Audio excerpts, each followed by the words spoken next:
sex is powerful, and it can, especially when you're inexperienced, it can hurt you, and the hurt can be, long-term or permanent.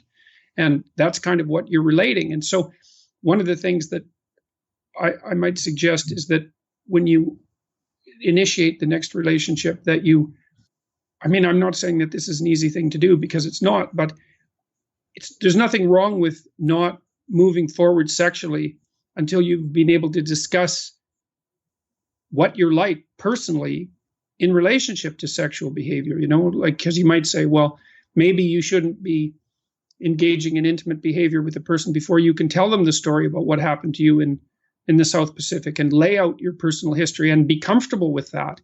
That seems to me, that sort of emotional intimacy seems to be the proper precursor to physical intimacy. And I know that our culture has pushed really hard, probably since about the emergence of the birth control pill. It's pushed really hard on this idea that casual sex is, first of all, possible, that it can be casual, and also desirable. But I think that that's a big mistake. I don't believe either of those. I don't think that there is such a thing as casual sex, and I don't think that it's desirable. I think it causes people a lot more trouble than they realize.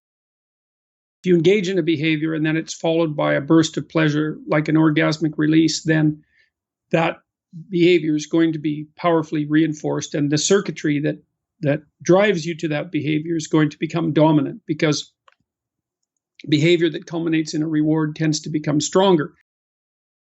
It isn't good for the women who are involved in it, and it's not good for young men, because it gives you access to something. It gives you access to part of something, but denies you access to all of it. And I think it's dangerous because of that, because it offers immediate gratification, but it offers immediate gratification, but no medium to long-term development of character or life.